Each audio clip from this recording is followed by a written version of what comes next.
एक दामाद अपने ससुराल में रजाई ओढ़कर सो रहा होता है। अंधेरी रात होती है और उसी अंधेरी रात में उसकी सासू माँ वहां पे आती है और उस कमरे में आकर रजाई ओढ़कर वो भी सो जाती है।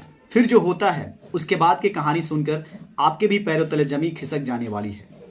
नमस्कार, मैं हूं राज और आप देख रहे हैं क्राइम दुनिया की। आज की जो मैं सच्ची घटना आपको सुनाने वाला हूं, ये सच्ची घटना है राजस्थान की। राजस्थान में एक जगह है श्री गंगानगर। श्री गंगानगर में एक औरत रहा करती थी, एक लड़की रहा करती थी जिसका नाम होता है सीमा। सीमा की जो उम्र होती है वो 25 साल की होती है। इस सीमा लड़की की शादी हो गई होती है। इसका पति का नाम होता है दिनेश और दिनेश की जो उम्र होती है वो 28 साल की होती है। दिनेश की शादी हुए अभी 2 साल ही बीते होते हैं। दिनेश की शादी जो होती है वो 15 दिसंबर 2021 को होती है। आपको बता दें कि दिनेश का मोबाइल दुकान है, वही मोबाइल दुकान चलाता है और उसी से पैसा जनरेट करता है, अपने घर का पालन पोषण करता है। सीमा और दिनेश दोनों की जिंदगी बहुत अच्छे से गुजर रही होती है। लेकिन इसी बीच एक दिन सीमा जो है जिद कर बैठती है। वो कहती है कि मुझे मायके जाना है। अब जब मायके की बात आती है तो पति इस बात को टाल नहीं सकता। वो कहता है कि ठीक है, चलो एक दिन घूम के आते हैं। फिर वो क्या करता है कि एक दिन अपने बाइक को निकालता है और फिर सीमा को बाइक पर बैठाता है और फिर रवाना हो जाता है अपने ससुराल के लिए। जैसे ही ससुराल पहुंचता है, ससुराल पहुंचने के बाद देखता है तो घर पे कोई नहीं है। जब सीमा उतरती है देखती है तो माँ भी नहीं होती है। वो माँ का आवाज लगाती है, माँ को बुलाती है, लेकिन माँ वहां पे नहीं थी।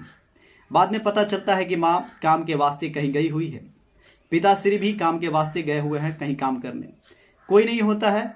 बाद में सीमा जाकर अपनी माँ को बुला कर लाती है, खेतों से लेकर आती है।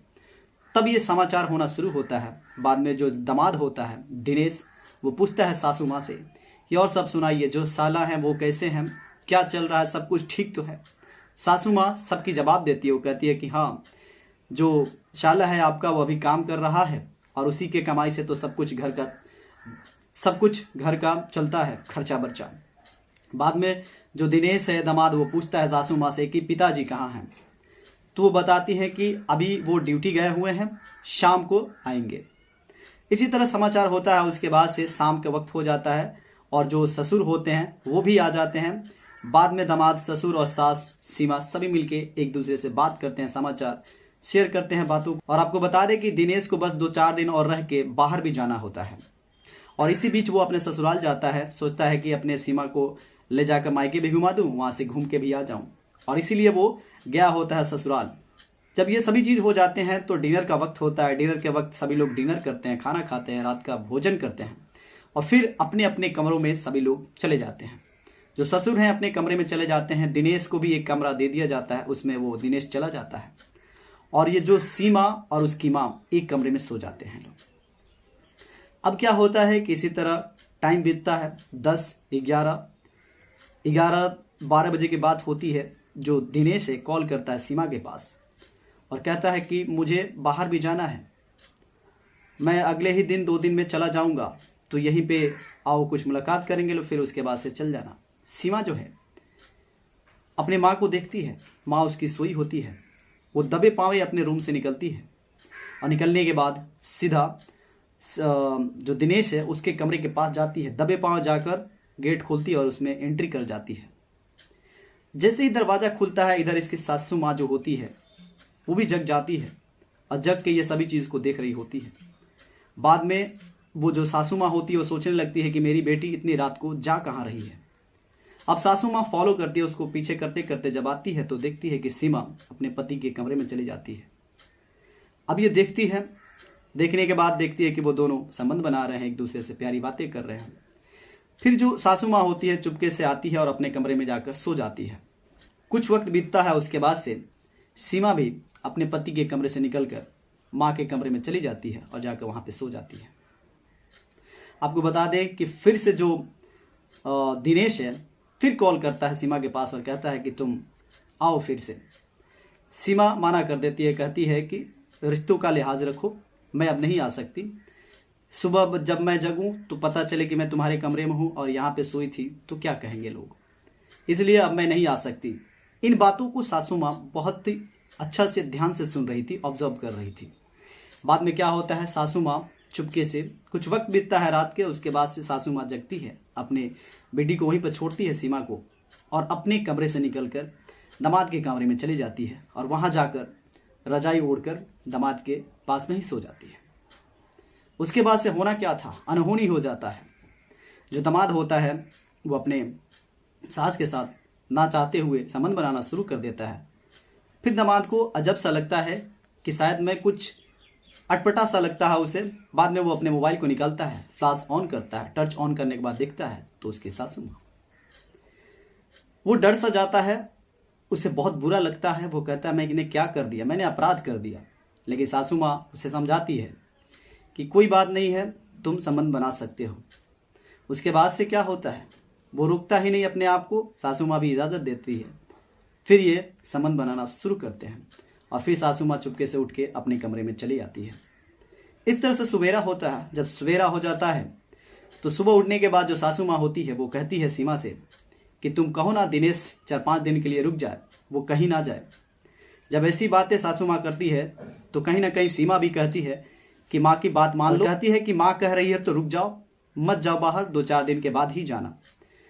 अब इस बात को सुनकर जो दिनेश होता है वो भी मना नहीं कर पाता, कहता है ठीक है।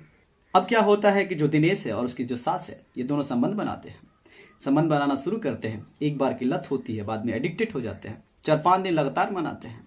अब एक दिन का वाकया होता है कि ये सीमा और उसके माँ एक जगह सोए रहते हैं और दिनेश जो है अपने कमरे में और ससुर जी अपने कमरे में।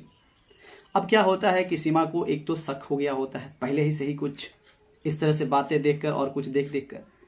बाद में सीमा उस दिन सोचती है कि मैं देखना चाहती हूँ कि ये क्या हो रहा है। बाद में सीमा जगी हुई रहती है और जो उसकी माँ होती है वो रात के वक्त चुपके से निकलती है अपने कमरे से और चली जाती है दिनेश के कमरे में। सीमा इन सभी चीज़ों को देख रही होती है, ऑब्जर्व करती है और धीरे धीरे ये भी जाती है। बाद में वहाँ पर जाती है तो पता चलता है कि ये दोनों संबंध बना रहे हैं। ऐसे ऐसे आवाज़ें आ रही होती हैं। बाद में सीमा गुस्सा हो जाती है और गुस्से में दरवाजे को पीटती है। ओपन करने के बाद वहीं पे जो दिनेश होता है उस पर चिल्लाना, गुस्सा होना और पीटना शुरू कर देती है। दिनेश क्या करे। अब इसी तरह करते करते जो सीमा है उसे धक्का देती है और कुछ ऐसे वस्तु से मारती है कि दिनेश की सांसें रुक जाती हैं, दिनेश की मौत हो जाती है। अब ये बात देखकर हल्ला गुल्ला होना शुरू हो जाता है। सासू माँ चिल्लाती है, इधर सीमा चिल्ला रही होती है। बाद में जो ससुर हैं वो भी जग जाते हैं, वो भी आते हैं, देखते हैं। तो जब नब्ज चेक किया जाता है दिनेश का तो पता चलता है इसकी तो मौत हो चुकी है। अब सुबह हो जाता है। सुबह हो जाने के बाद सभी लोग परेशान, गांव वाले परेशान। अब क्या होता है, ना चाहते हुए भी जो ससुर होता है वो पुलिस को बुलाता है। पुलिस आती है। पुलिस आने के बाद पूछना शुरू करती है कि आखिर कैसे इसकी मृत्यु हो गई, रात में ही कैसे हुई। बाद में जो सीमा है पुलिस को सभी घटनाएं बताती है। वो कहती है कि रिश्तों को, मर्यादाओं को तोड़ते हुए ये जो मेरा पति है माँ के साथ संबंध बना रहा था, जिसके वजह से मैं गुस्सा हो गई थी और इसे मैंने मारने की कोशिश की। मुझे नहीं पता था कि ऐसे मौत हो जाएगा। बाद में ये मर गया। पुलिस जो है सीमा के बयान पे ही सीमा को गिरफ्तार करती है और सीमा को गिरफ्तार करने के बाद जेल में डाल देती है और उस बॉडी को पोस्टमार्टम के लिए भेज देती है।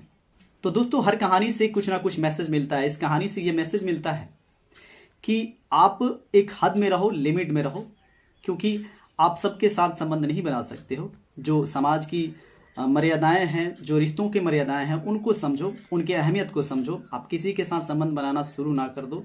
ये बिल्कुल गलत है। हमारा समाज इसका इजाज़त नहीं देता। ये कतई हो भी नहीं सकता। ये गलत था तो गलत है।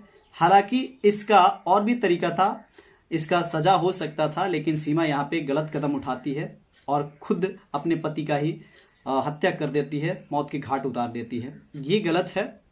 तो ये कानून है उसके लिए सजा देने के लिए। ऐसा सीमा नहीं करती। हालांकि ये भी गलत है कि जो वो लोग संबंध बना रहे थे, ऐसा संबंध बिल्कुल हमारा समाज इजाज़त नहीं देता बनाने को, लेकिन ये बना रहे होते हैं। तो सीमा भी कहीं ना कहीं बौखलाई हुई थी, गुस्सा थी कि ऐसा कैसे हो सकता है, ऐसा क्यों मेरा ही पति कर सकता है, और इसलिए वो ऐसा कदम उठाती है। बहरहाल सीमा को जेल भेज दिया जाता है। और आपका जो भी विचार हो, आप जो कहना चाहो इस कहानी को सुनने के बाद, आपके जो भी विचार हैं शेयर जरूर करें। दोस्तों इस प्रकार की मैं कहानी लेकर आया करता हूं जो आपको जागरूक करता है, अवेयर करता है। अगर आपको इस प्रकार के वीडियो पसंद आते हो तो प्लीज वीडियो को लाइक कीजिएगा और ऐसे वीडियो देखने के लिए आप हमारे चैनल को सब्सक्राइब कर सकते हैं। दोस्तों इस कहानी को सुनाने का उद्देश्य भी आपको सिर्फ जागरूक करना है।